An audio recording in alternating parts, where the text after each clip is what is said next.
What's up guys, Cole Parker here again, working on the LSZ. We got a couple of updates this week, nothing huge, but a couple of big things. So we'll go over them real quick and then we'll see what's new.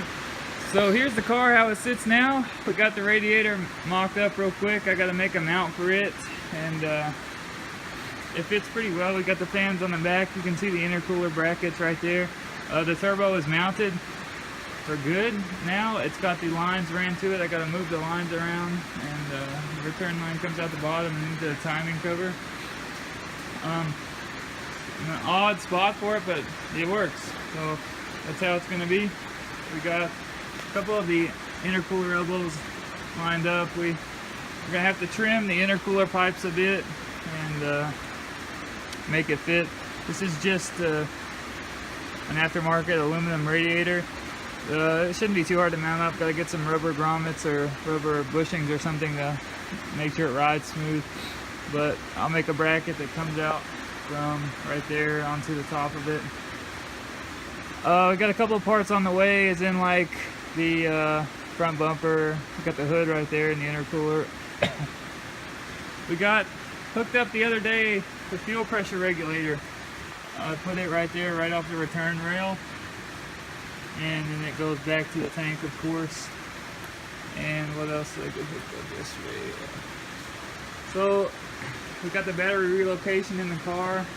It's not finished, it's just the wires are in. I had the battery sitting in the floor of the passenger side for now. I got some gauges hooked up, and I'm waiting on another gauge from the internet, of course.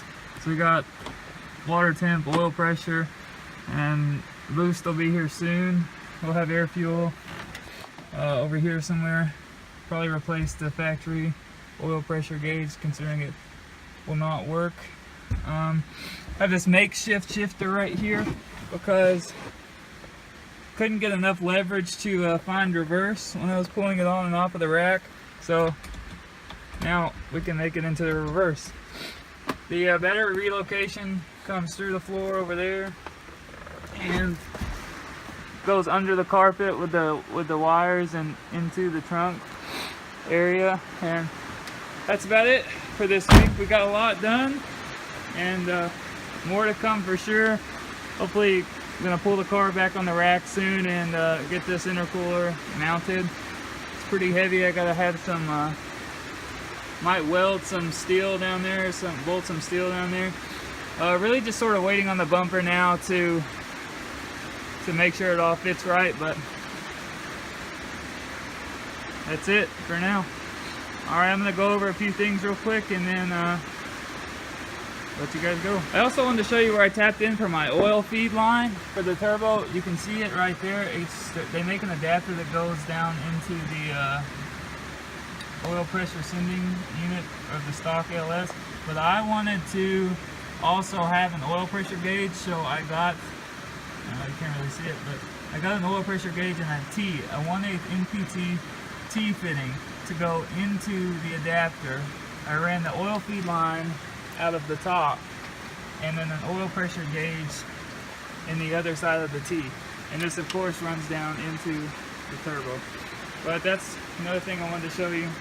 We got the throttle cable on the way as well. It should be here in a couple of days, and that's about it. So we'll see. Alright, so that's about it for this week, guys. We got a lot of stuff done. We got the turbo mounted, the lines ran, the radiator mounted and hooked up, and we're missing a few things. Not a big deal at all. I just want to go over a few things. If you're swapping your own car, for you LS guys who are swapping it and going NA, it's pretty easy. You just bolt it up and you use your standalone kit and you fire it up and you go, and you work out the kinks later on. But for the turbo guys, you're going to always have extra things to worry about.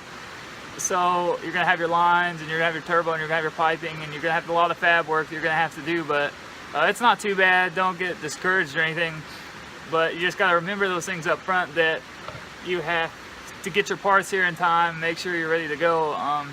But if this was an NA build, it would have been done a while ago. I mean, you guys heard it run, and I just wanted to hear it run before I started hooking turbo parts up.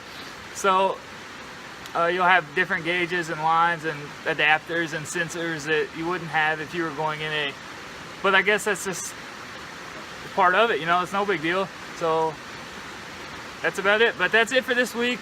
Next week we'll hopefully go over a front bumper, a couple more radiator hose install, intercooler piping, some things like that. We might get a video later on this week. We'll see.